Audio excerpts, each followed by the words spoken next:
Tired of missing out on exclusive Brawl Stars rewards because of parental controls?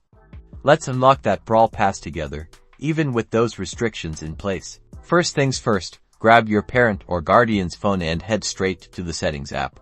Scroll down until you find Screen Time and tap it. Now, look for Content and Privacy Restrictions and tap on that.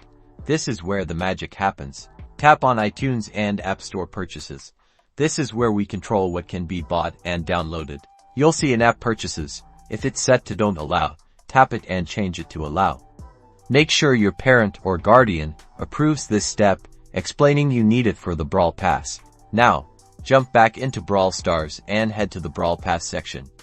You should now be able to tap the buy button without any restrictions popping up. Follow the prompts to complete the purchase using your linked payment method. Once you're done, go back into the phone settings and revert the changes. Success! You've unlocked the Brawl Pass. Now enjoy all those sweet rewards, and make sure to thank your parents.